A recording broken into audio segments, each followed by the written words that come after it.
Excellent. An ale for me. And for my officers. In fact, ales for everyone. 10 Backward. With Rick and Will and Gemma. Oh, yes. Hello and welcome to 10 Backward, a UK-based Star Trek podcast featuring myself, Will Turland, this lady to the left of me, Gemma Turland. Hello. A man to the further left of me, Rick Emerson. Hello. And a man to the extreme left, or perhaps right of me, Rick Palmer. Hey, to the front of you, I would No, I say. say Yeah. point of views. In front of you. Okay. Not the extreme right of you. No, I suppose that paints Rick in the light. He might not necessarily... I'm not that extreme, right? No. I like to think anyway. You're in front of me. We'll leave it at that. So, on this episode, we're going to be talking about fighting. Fighting, not just... Specifically, the idea. You know that thing where you kind of think, oh, what if so and so character and so character who had a fight? Who do you think would win? It's like a hypothetical situation. Like in That's what you're gonna the do. Harry Hill show, TV burp. Bit like that. Yeah. Well, like if the Enterprise had to fight a Star Destroyer, who would win? The I Enterprise. think maybe the Enterprise would. Yeah, I think maybe it would. Oh well, there we go. That's the end of the episode. That's not. So what we've kind of decided is that we set ourselves a limit of we could each choose 2 characters to be our fighters, and they had to be sort of regular characters. They couldn't Or be semi-regular, guest I stars. suppose. Yeah, Yeah, we had a debate on what constitutes a regular character, didn't we? we did indeed. And We got there. We've made our choices. Yes, we have. And we're gonna kind of we haven't 100% thought out the rules. We're basically going to throw it into a tournament, a battle royale, if you will. So we're going to pair our fighters off, have a bit of a discussion about how we think such a fight would go, declare a winner, Right. and then the winners will go into the next round to fight each other until hopefully at the end we will have one overall champion fighter of Star Trek. Yeah. And we each of the characters that we've chosen, we've assigned 2 special moves. Yes. Yeah. yes. Yeah. Although I haven't. Oh, okay. This was I your know, idea. I know, You suggested sorry. that. But then I got distracted. Well, think of some special moves Okay. while we're talking. Okay. So, Before we start, should we just talk a little bit about sort of like hand-to-hand combat in Star Trek? Because I think we, particularly in the original series, I have to admit, one of the characters I've picked is a dog.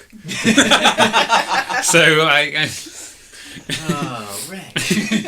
Hey, you sanctioned it. So I did, yeah. I said I was. you guys cool, sanctioned it, so you could have said, Rick, don't pick that character. Come on. You're like, no, it's fine. Yeah, Is he's in fact a dog we've never seen fight in Star Trek, as I believe.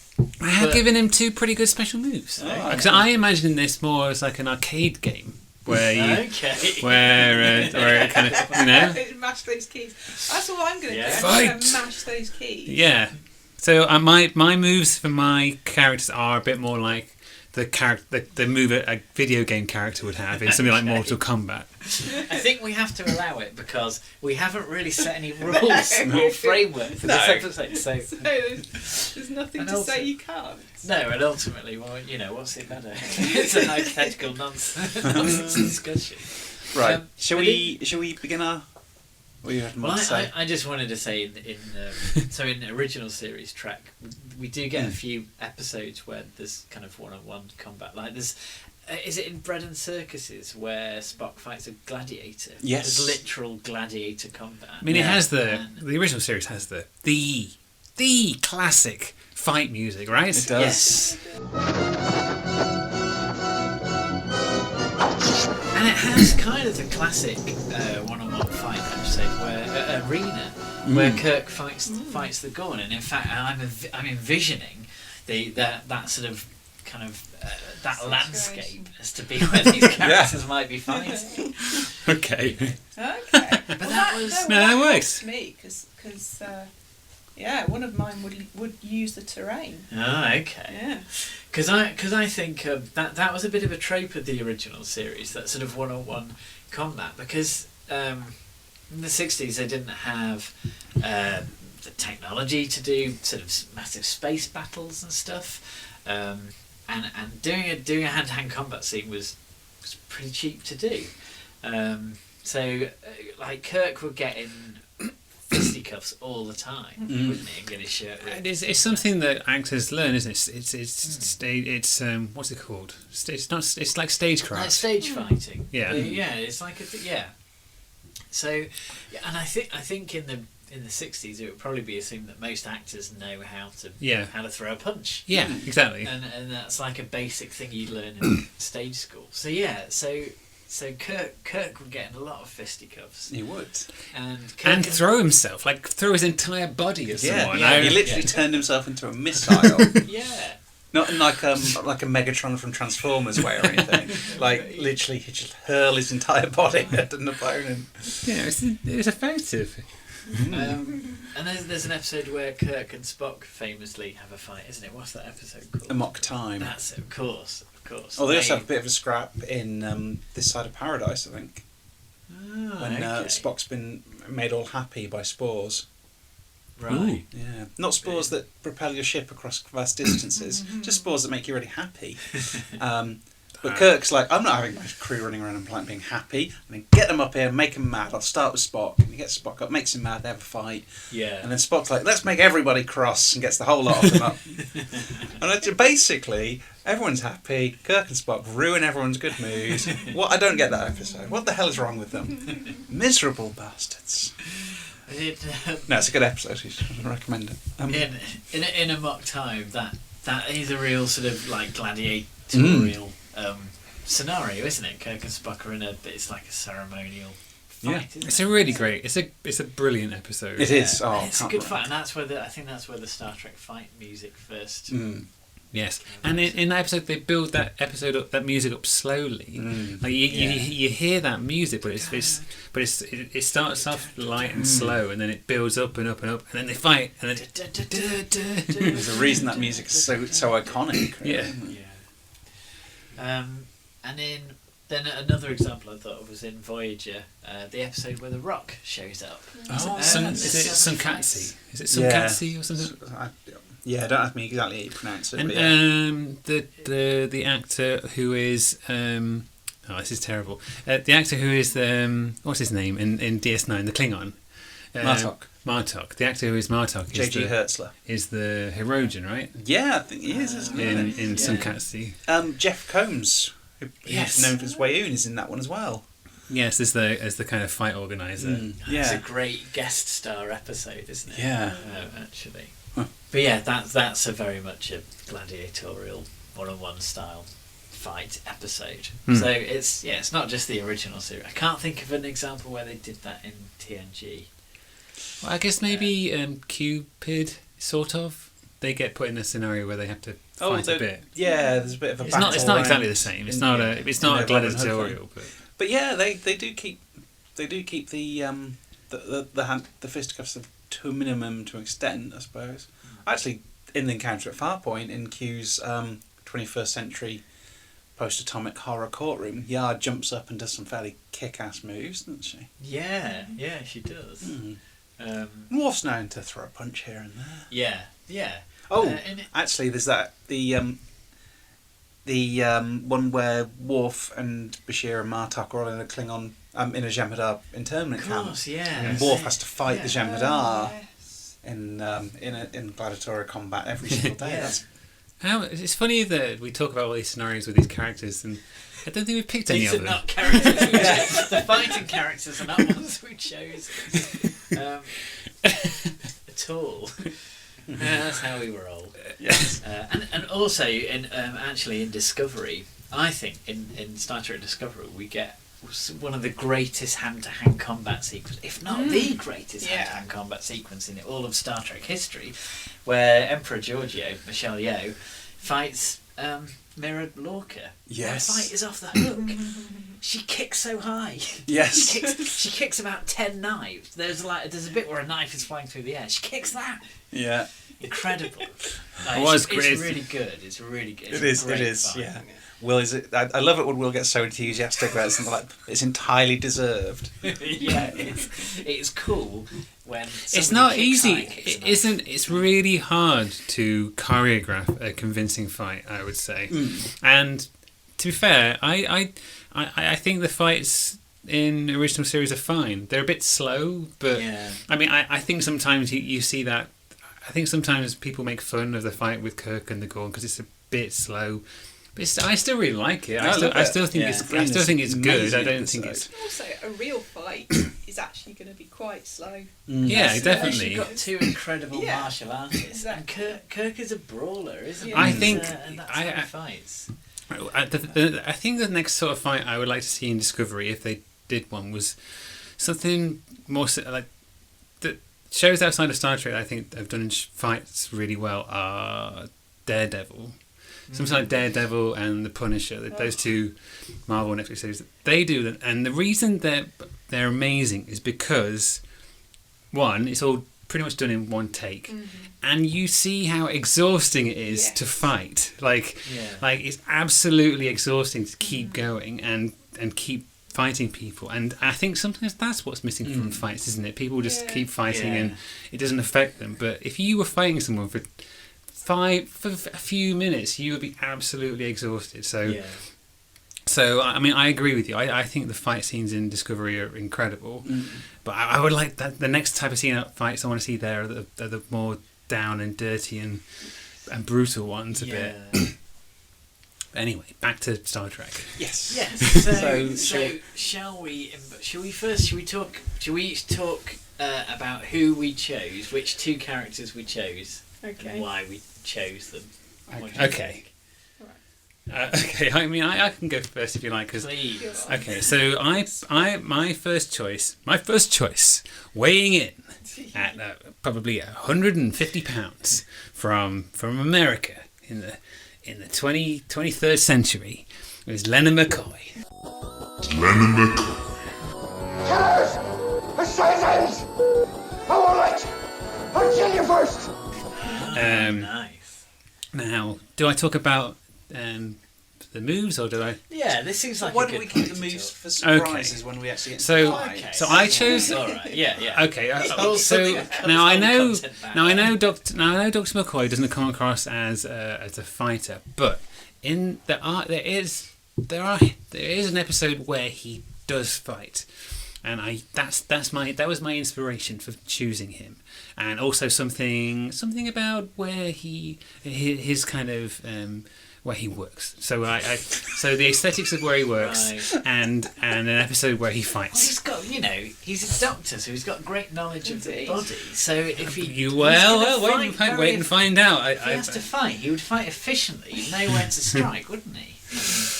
I should have written that down. But but so my first choice is McCoy.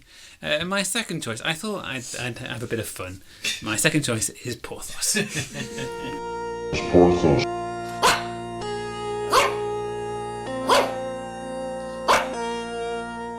Or as I called him, Portholes.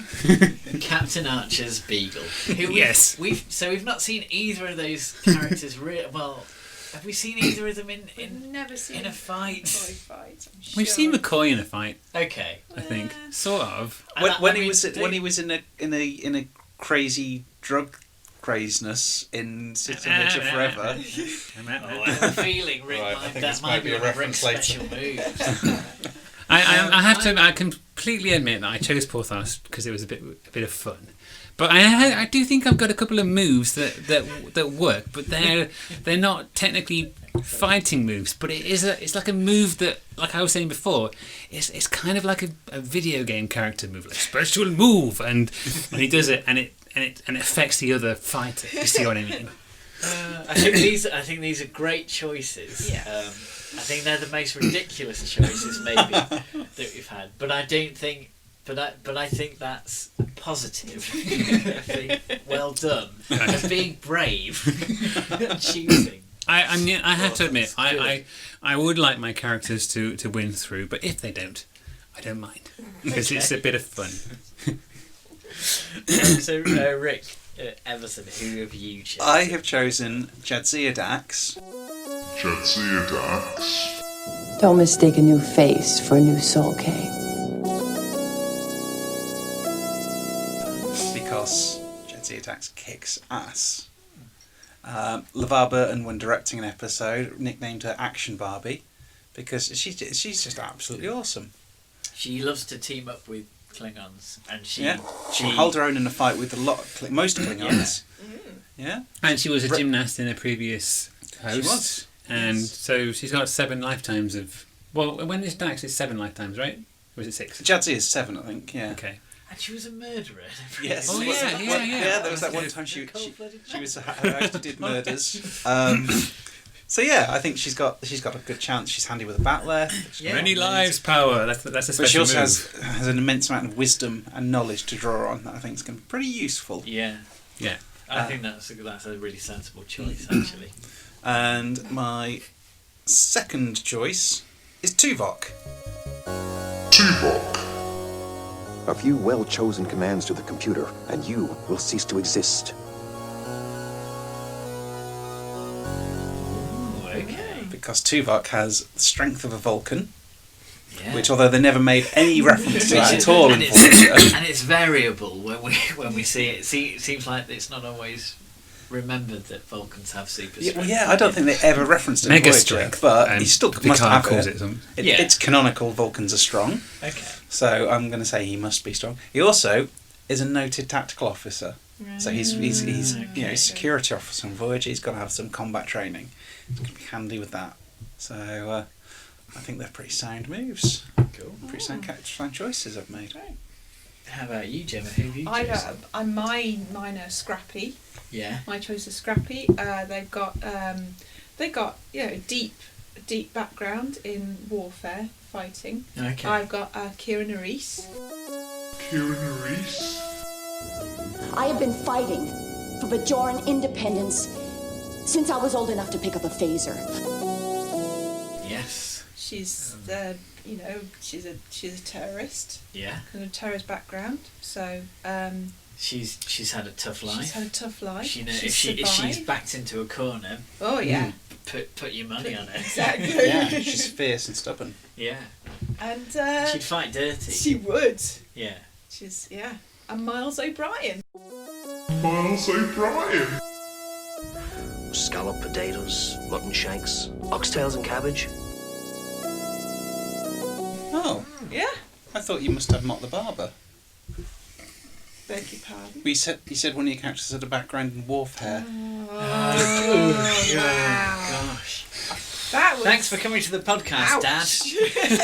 but your jokes are not welcome here.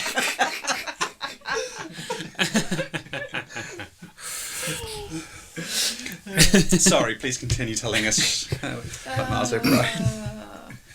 Anyway, well, he's a soldier. He's a soldier. He's now an engineer.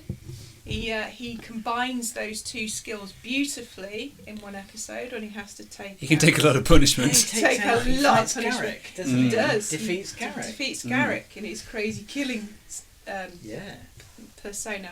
Garrick almost is. defeats Worf at one point. Yeah. And as you say, Rick, he can take a lot of punishment. He can. Yeah. This man will not stay down. So he's been in a virtual mind prison for 20 years. Mm-hmm. So he's fine the next episode. He's psychologically tough as a bag of his colonel has had 40 years of Irish food. So it's a real constitution there. Yeah. And emotionally, I mean, his marriage with Keiko has maybe put him through the ringer, but he's okay, isn't he? I mean, you could say the same for her. You could. Yeah, I think I got some pretty strong contenders. I agree. Good choice. Do you think Keiko and Miles O'Brien would sing Ebony and Ivory at karaoke night? I think they would be good. Every night, every Yeah. karaoke night, yeah. So my choices are. So I've gone for Data. I am programmed in multiple techniques. A broad variety of pleasuring. Because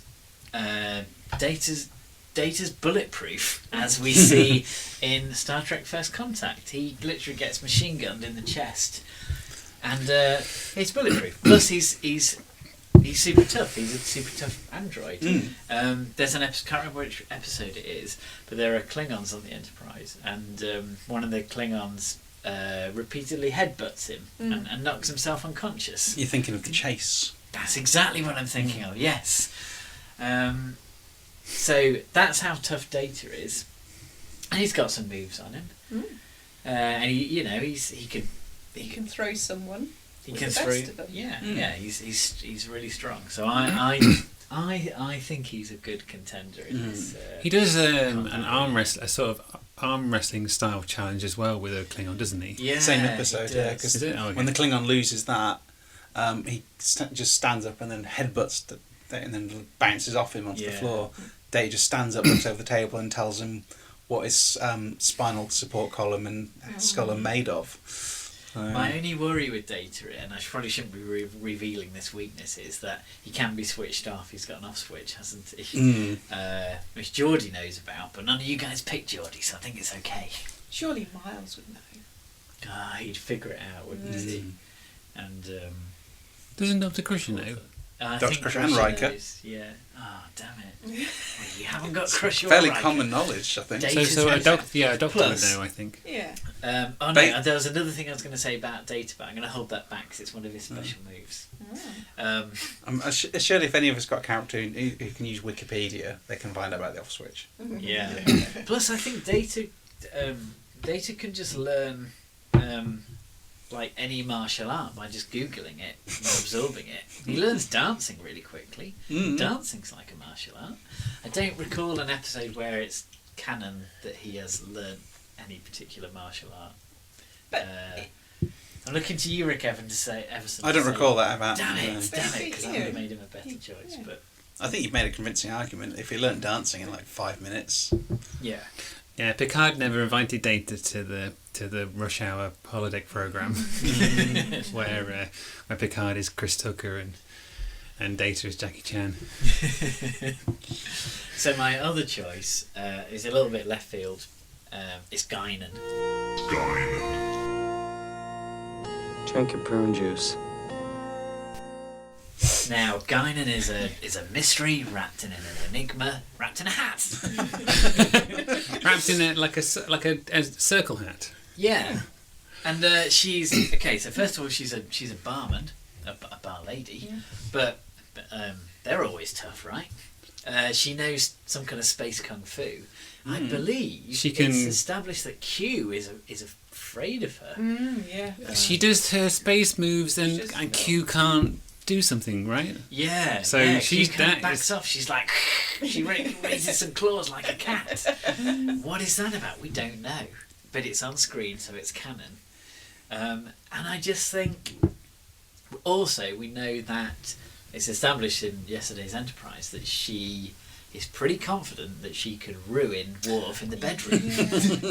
Anyone who has that kind of confidence sexually, we've established that before, haven't we? Like, like she would demolish him. Yeah, definitely, and I think anybody. So I think she's a good bet.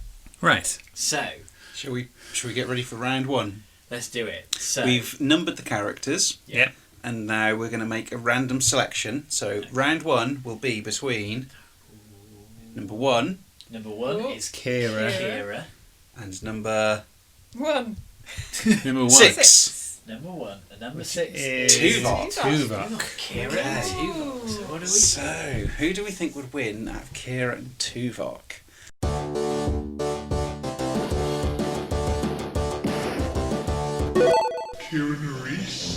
I don't believe the Federation has any business being here. Tuvok. You must be asking yourself, what if this doesn't work?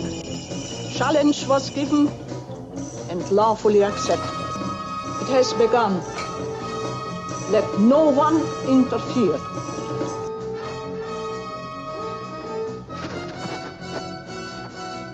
This is a tough one. I mean, I think Tuvok has Vulcan strength. Yeah. So you guys haven't done moves like I've done. Sorry. I've got a couple, but I just in my head. Yeah. He also has Starfleet tactical training. Okay. But Starfleet tactical training is all very clean Mm. by the book. Kira is a terrorist, and she will use what she can to take out her opponent. Mm. Okay. So she won't play by the rules. And She'll I go do- like, "Oh, look over there," and then she'll just kick him in the shins. Is that one of her that's- special moves? I think that is her special move. Okay. No. She could have already set up explosives to take him out. I think I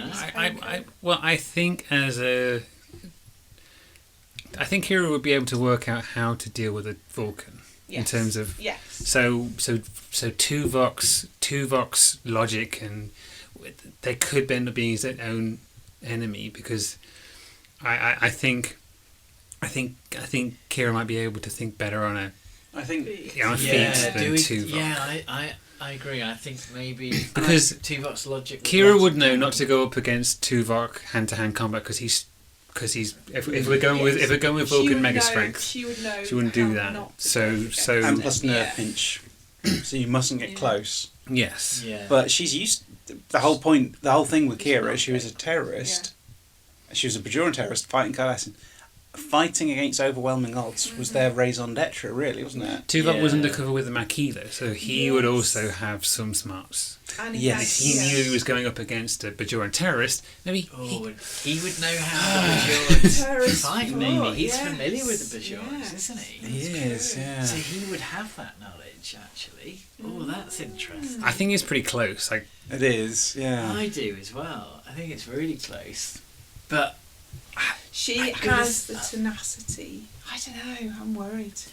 Do you know? I'm gonna put a vote in for Kira. I just think Kira would find a way. Although I think Tuvok's tough and he's got his super strength. Something about Kira that just makes me think I think she would win. Would be in the fight. Yeah. But well, of course it wouldn't. He's a Vulcan. He's a cold logical Vulcan. Exactly. Yeah. Oh, he has a heart. Rick. The emotion's there. How do you kind of make a Vulcan? How do you get them uncomfortable? What do you do to challenge them in terms Pinch of their bums. like you need to do something that challenges their use of logic, and don't you? know, the problem is how far into her terrorist leanings do you go? I think if she was really dark. willing to plumb the depths of being a terrorist and really play dirty, she could shout out, "Neelix is your best friend." Dance. I know, that's a low blow. Dance like you did for Neelix, and he'd be like, "Huh?" And then she'd kick him right in the Vulcan nuts. See, even I am veering towards Kira winning this, so I'm kind of saying. I think Kira. Yeah. I think Kira. Yeah. I Okay, think. let's call it Kira. Yeah, I think so. Outstanding.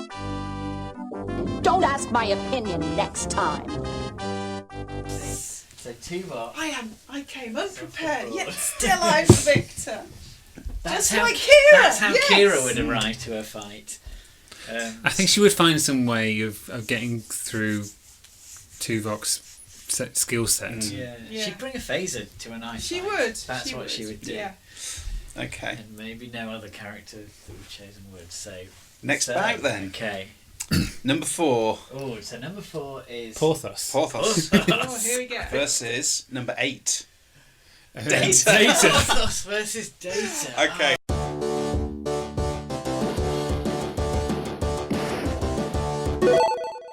Data. You will carry out my orders or I will relieve you of duty. Porthos.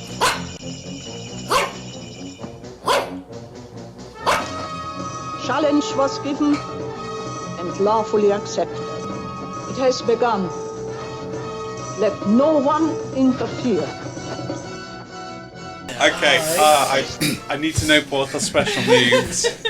So, my special move 1 for Porthos is that he's a really good listener. He's like a silent counsellor. So there's plenty of scenes in Enterprise where Archer is talking to Porthos, and Porthos doesn't say anything, but Archer comes out and he's a lot better. So Porthos is very disarming.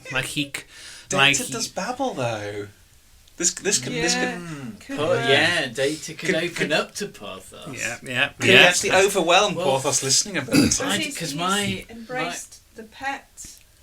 Right, Porthos, Data has an affinity. My Porthos moves aren't physical. They're more his power in terms of disarming you. I was expecting you to say Porthos weed on his shoe or something. I was expecting something cheese-based. Sorry? Something cheese-based. I was going to go with stinky dog cheese farts, but I thought I'd go slightly more cerebral. I'll be honest, dog's gastrointestinal distress is pretty overpowering and horrible. Data is the one character who's resistant to gas. Yeah. He could literally shut off his smelling subroutines. The other character, I'd say Porthos could gas them out with cheese farts. But so I think my movie is more like he's like a little furry counsellor, a little sounding board. I don't think Data would want to hurt a dog.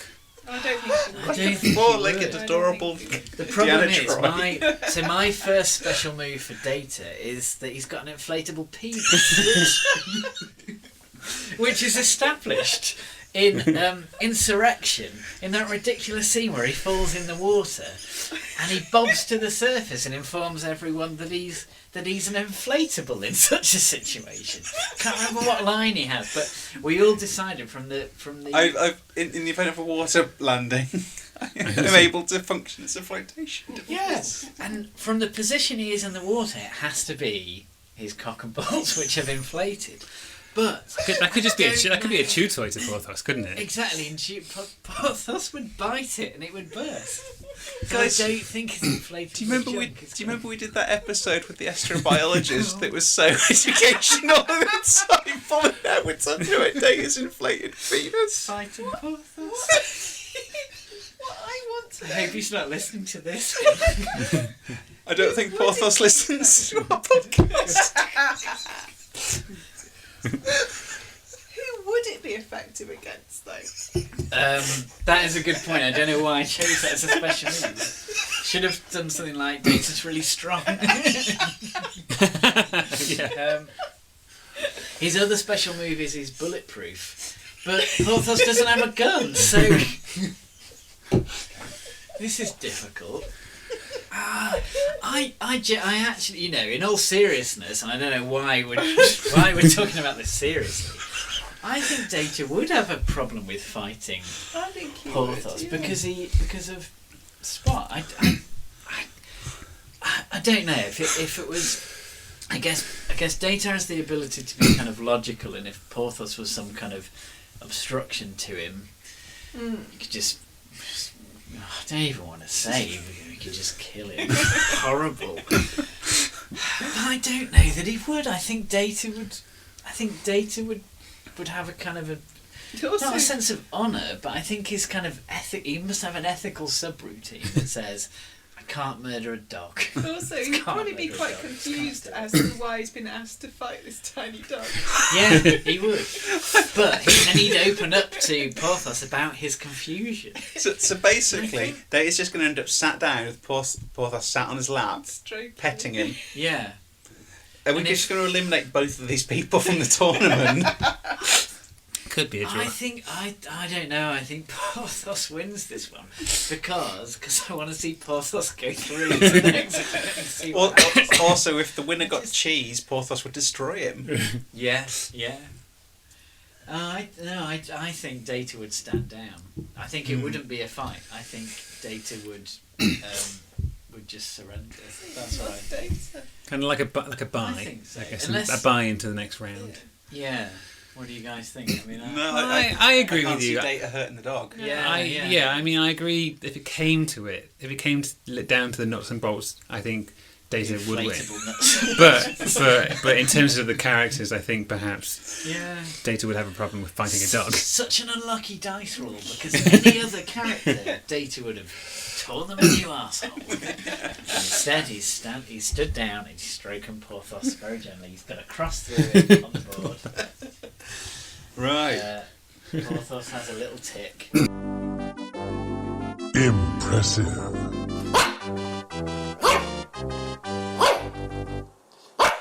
So, the next bout. Number 3. Oh, that's McCoy. Leonard McCoy. versus number 4. No, we've had number 4. No, we haven't. Yeah, we have. That's Porthos. Sorry. Versus number 2. Ooh, O'Brien. Oh, McCoy and O'Brien.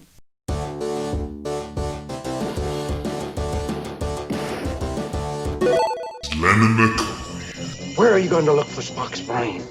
I'll say Brian. I hate what I became. Because of you. Challenge was given and lawfully accepted. It has begun. Let no one interfere. Well. I can tell. My move is that McCoy can accidentally inject himself with too much stimulant and become a nutso fighter. Cordrazine is tricky stuff. And that would that really, I took it to myself because that would be like a move in a video game. Special move, and you just That's something that happens in the episode City on the Edge of Forever. And in that episode, he does a double chop, like do. And however, in the episode Empok Nor, we've already referenced that O'Brien specifically can take down a person crazed by a drug. Yes. Right. Fair enough. Fair enough.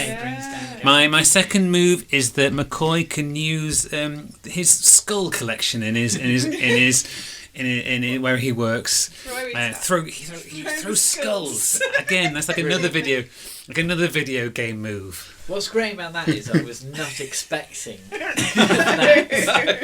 But we've got to accept it because there are no rules for not accepting it. When you set no rules, you end up with skulls being chucked in inflatable penises. So. To be fair, I mean, it was established in our WhatsApp chat that each character would have a couple of moves. So we did, yes. Oh yes.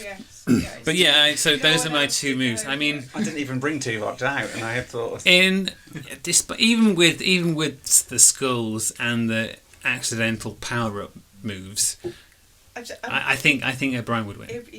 I think so. It would.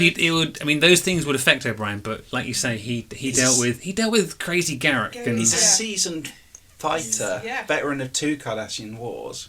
Yeah. We also know from that episode where he fights Garrick that there's a really sinister bit at the end where Garrick. Oh yeah. I can't remember what Garrick says, but it's sort of established that O'Brien may well have been actually meaning to kill Garrick. O'Brien does say. He says, but no offence, but that was the idea. Yeah. I think Garrick says something like, you could have killed me, and thank God you didn't. So we know that he would, and if he was going up against somebody who's generally a good guy, McCoy wouldn't have the heart to actually hurt someone outside of accidental cordrazine craziness. He's not in him. Yeah. He's not. He saves lives. Healer. So I think McCoy's off the board. O'Brien is it. Excellent. No muffins or oatmeal or corned beef and eggs. Next Who round. have we got left? So me and Jim have both had it. Do you want to cross out the ones? So I think it's Jadzia versus Guinan.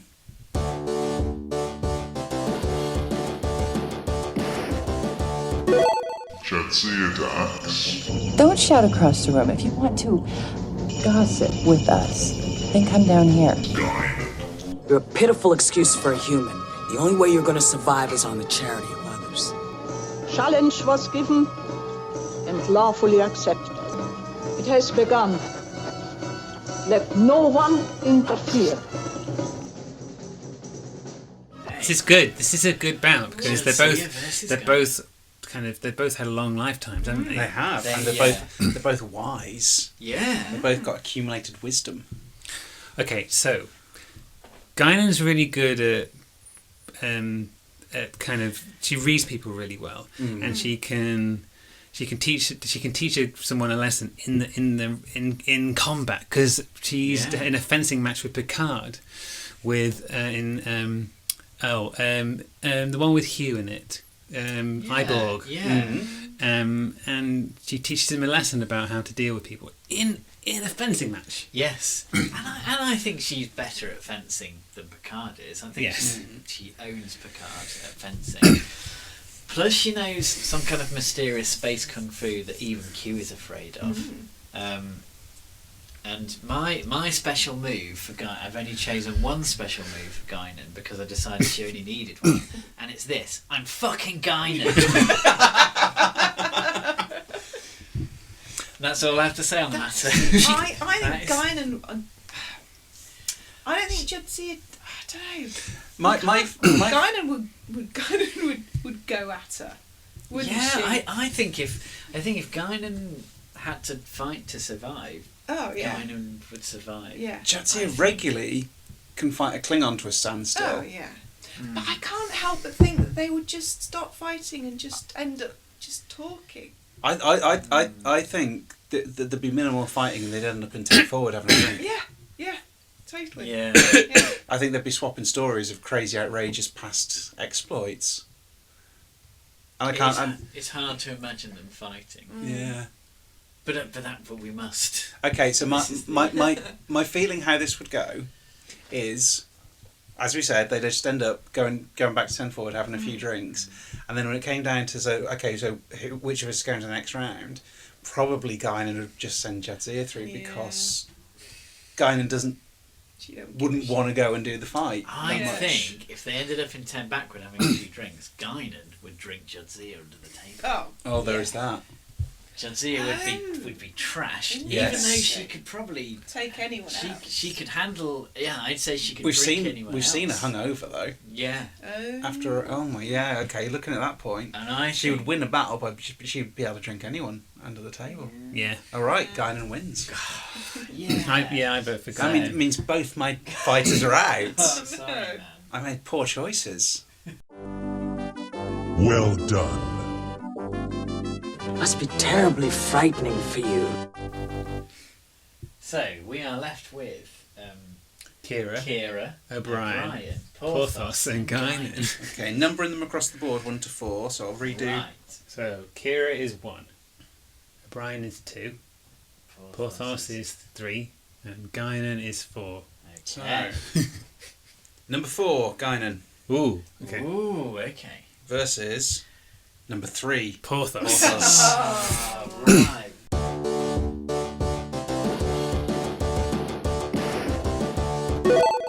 Guinan. There are a few on this ship that would find you tame. Porthos.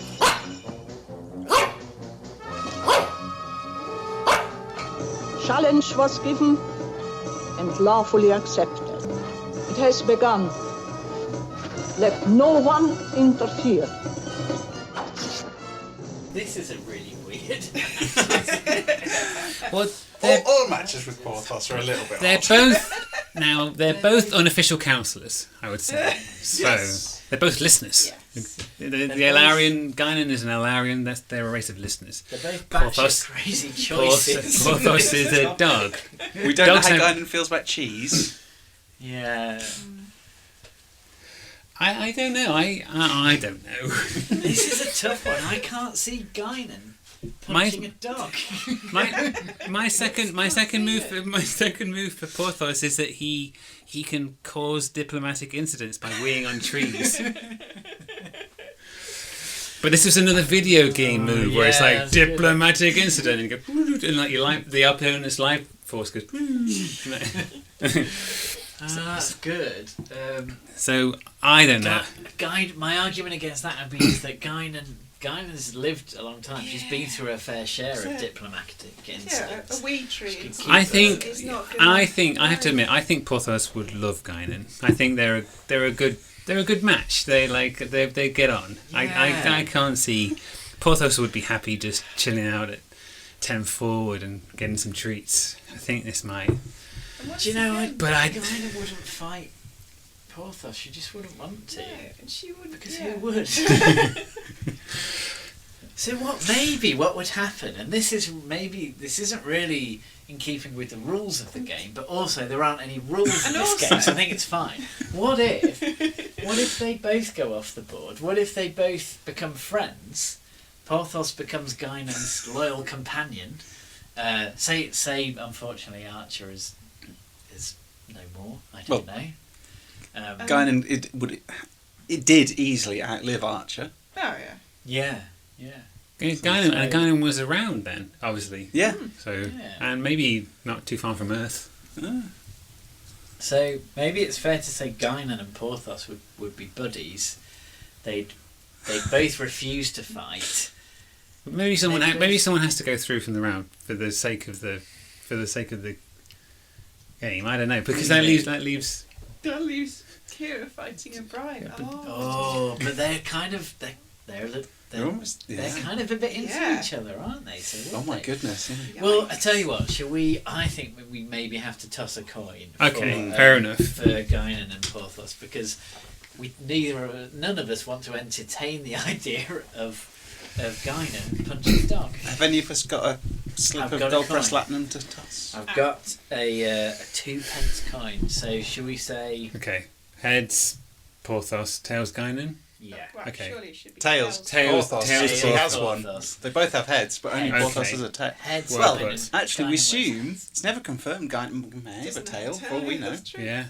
All right, so tails Porthos, heads Guinan. Fair enough. No, I like that. Because Guinan has the hat, which goes on the head. So Good. I think, yeah. Right. So hat Guinan, tail, waggy tail. Porthos. Dropped it. For those not watching on the holodeck It's a in the head. future, Okay. Will did drop the coin. Okay, so Guinan goes through. Guinan goes through. Outstanding. When a man is convinced he's going to die tomorrow, he'll probably find a way to make it happen. Sorry, Porthos. I was genuinely thinking Porthos was going to win this. Yeah. Yeah, I thought he was going to go through to the end. I don't want to speculate on how that fight actually went. Let's say that happened off screen. So then, Kira how are we and going to do Brian. Kira and Brian? Okay.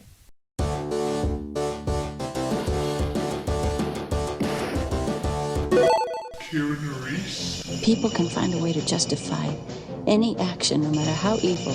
Miles O'Brien. I'm not going anywhere with you. Challenge was given and lawfully accepted. It has begun. Let no one interfere. Yeah, they're the other two. Both experience of fighting Cardassians. I can't. O'Brien surely would do the honourable thing. I think because Kira would not give up. No. Yeah. If O'Brien was an obstacle in her path, regardless of how she felt about him and what their friendship was like, I think of the two of them, O'Brien could be distracted because we're referring to Looking for Parmark in All the Wrong Places, which is a fantastic episode and did feature a little subplot where, due to Kira living with the O'Briens, a closeness developed between Miles and Nerys, threatened to veer into romantic territory, and the two of them realised this and both veered away from it. But yeah, I think those feelings there, that friendship there, I think Kira could put that past for the sake of winning the battle. It's assuming they're both motivated suitably to win the battle. Yes, I mean there would have to be some. Yeah, in real life, obviously, these people wouldn't be fighting in the first place. But for the conceit, let's say. Life, say that there was a situation similar to Empok Nor, and something had happened to Kira, and Kira is like maybe some Bajoran terrorist cell had somehow activated something in Kira, and she'd gone crazy, and O'Brien was there. Now I think that O'Brien could handle himself. I think he would. He has a family to go home to. That's true. He does, and that's a very powerful motivator. Again, from that Empok Nor episode, we know he could fight a friend and deal with that. Well, Garrick as a friend is a stretch of the terminology, I think. Yeah, and Cardassians have been an enemy. Brian's been in a bit racist against. Veering off slightly, where we come to this thing about people liking Garrick and considering him a friend. I think DS9 played on that because people expected that sort of TNG attitude that Garrick had developed and grown close. And I think Empok Nor is a good reminder that this is not TNG. And actually, although Garrick is like, oh, people seem to think I'm friendly and stuff, we're going to have to say that he's not. Garrick is someone who goes out and does murders. He is out for Garrick. And O'Brien recognises that. So that's just a little... But in terms of this, if it came down to it between Kira and his family, I think O'Brien would choose his family. Yeah. Kira's tough. Kira's stubborn. She does not give up. That's the problem with this hypothetical scenario. Is I think both of these characters. It depends on their motivation. If they got something they really have to fight for. But if they, so it's kind of like. Do we set a parameter? I guess for the sake of the debate, we have to say that they are fighting for. It's a life or death struggle. Like it's the stakes are as high as they come, and there has to be a winner. So is this the point where Kira's need to win is outweighed by the fact that her friend? If she won, her friend wouldn't go back to his family. One of whom that she carried within herself. But then it's dependent of what's Kira's motivation to win. Would it be to free her people? So I think if it was that motivation, because as a Bureau terrorist, or was it be to go back to someone she loved? Say it was going back to Odo or something like that. Yeah, true. So that's kind of thing. If they have equal levels of motivation, my vote goes on Kira can do it. I agree. Yeah, I think it's a really tough call. I think it's a really hard one. I think maybe Kira. Rick? I don't know. I mean, I just think Empok Nor is a really good example of O'Brien getting it done. And so for that reason, because and with Empok Nor, if you at the beginning of that episode, if you ask somebody Garrick or O'Brien, you'd probably say Garrick, but O'Brien wins out because of his resourcefulness. And so I would say, if it came down to it, I think maybe O'Brien just. Are we going to have to toss a coin? I don't know. No. Well, I was going to say 3 votes to 1. You raise a good point. It does. I mean, that's something that we keep. I mean, it would basically almost come down to subjective opinion. Yeah. To my mind, Kira has that stubbornness. Plus, she has a bit of youth and strength over O'Brien, I think. That's true. But I would like if I was joking to Gemma about a move for O'Brien would be potato casserole. So I don't know. I mean, I think it's one of those ones where you would think where on paper, it's Kira because she's a freedom fighter, terrorist. Her character is, she's kind of a little bit more adversarial than O'Brien is, and we know that from her. We know that side of her a bit more.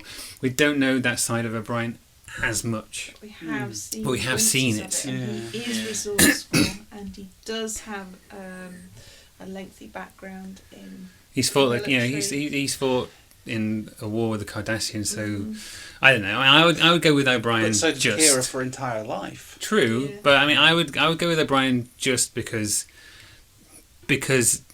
I'm just going beyond the obvious a little bit. I don't know. Are you still Kira or O'Brien? Will? I don't know. I'm kind of persuaded by what Rick's saying. And O'Brien he has something to fight for. He has a reason to survive. He has a family. But we kind of did say that we sort of had to match motivations for the sake of the argument. We did. So we did, and I think Kira is just as resourceful as O'Brien, though. I think she's a survivor. That's a good point too. I mean, she survived the Cardassian occupation. She survived the Dominion War. I mean, but then O'Brien did as well. Yeah. O'Brien's a survivor. But I think Kira might have had more adversity to get through. I think that's maybe just hardened her a little more than O'Brien. I think Kira is as resourceful with less, because O'Brien's always had the benefit of Starfleet technology. Yeah. Whereas Kira has had the benefit of whatever's to hand, and that's often significantly less.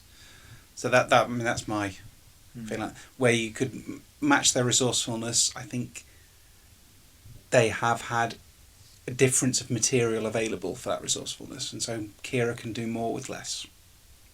But then O'Brien survived 20 years in a mine prison. Yeah. But did he survive that, or was it just implanted? I don't know if that's necessarily reflective he was of... never supposed to be destroyed by that, was he? No. I don't know. I'm going to stick with O'Brien, but I couldn't really call it, to be honest. I'm just... It's close, isn't it? But I still say Kira. Is it so? Well, it's 3-1, isn't it? So we say Kira. Okay. Well done. Make it brief. I don't enjoy talking to collaborators. Either way, that's Gemma's character going through the next round. So, Kira versus Guinan for the final. So are they? But I thought Guinan and Porthos went off into the...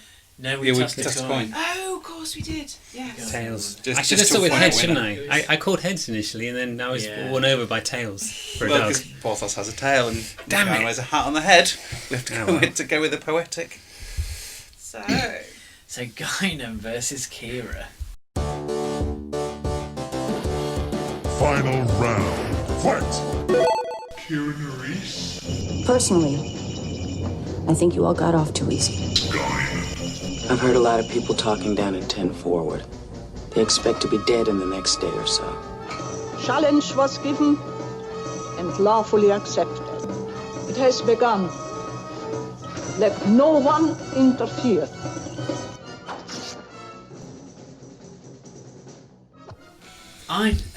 It's tough, but Guinan is so mysterious and who knows? Unknown. Exactly. Guinan can transcend shifts in the universe, so she can she can experience two different universes I feel for all of Kira's resourcefulness, for her scrappiness, for her stubbornness, for her tenaciousness, and for everything, Guinan has this wisdom and age and power that we don't comprehend.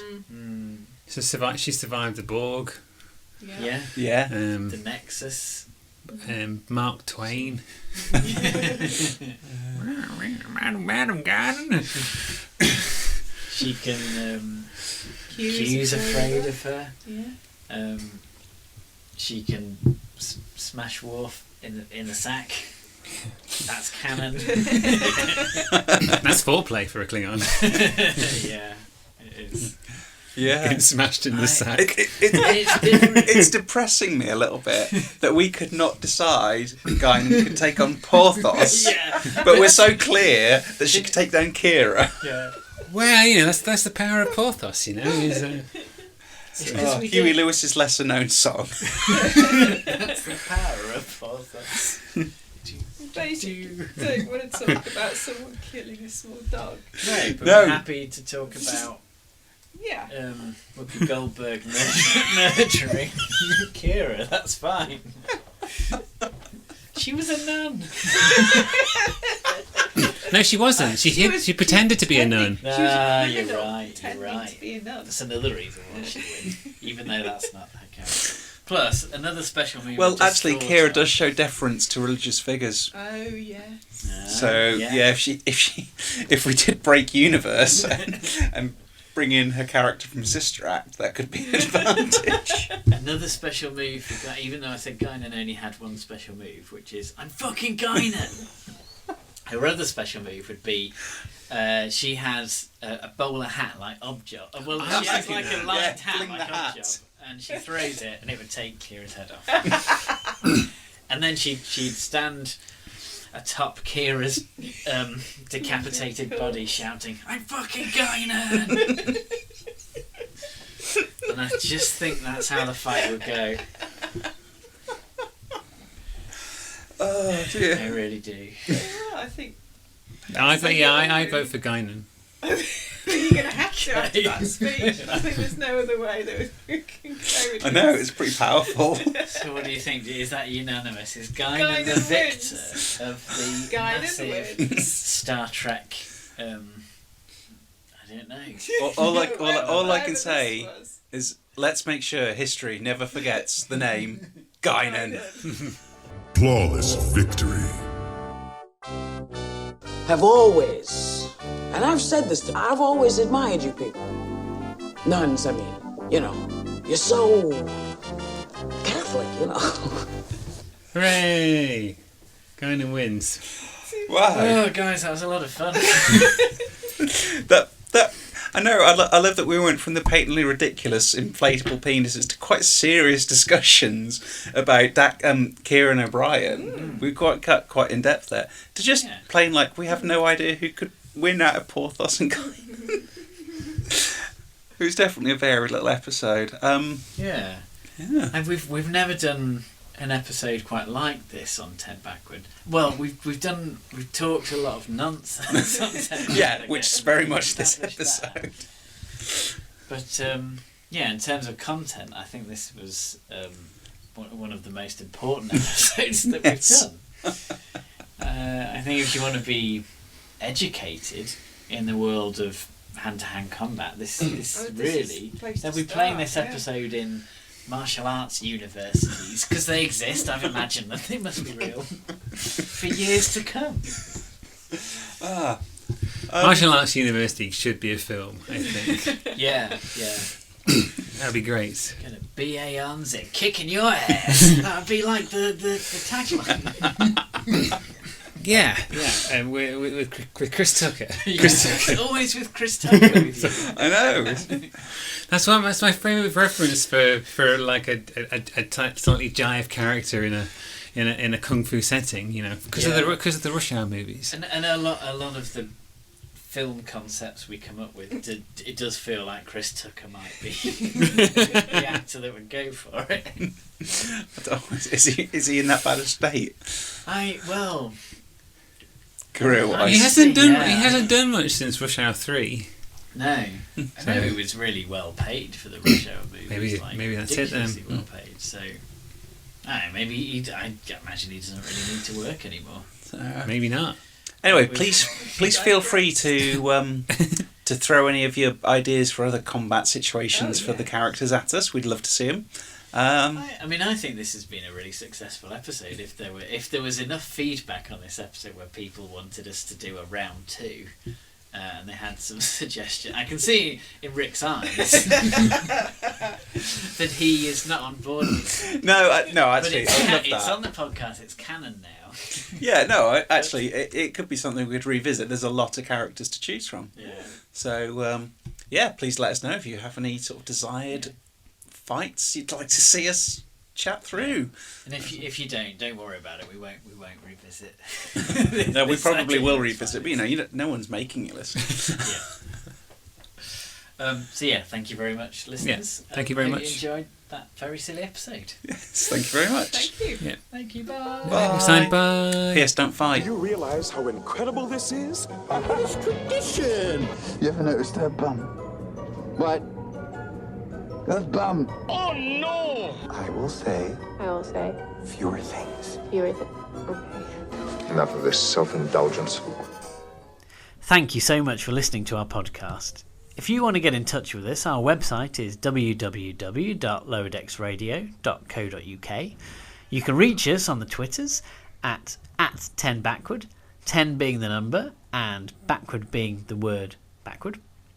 We're also on Facebook at www.facebook.com/10Backward podcast. You can also email us at crew@lowerdexradio.co.uk. On a personal, individual level, my Twitter is @WiltHerland.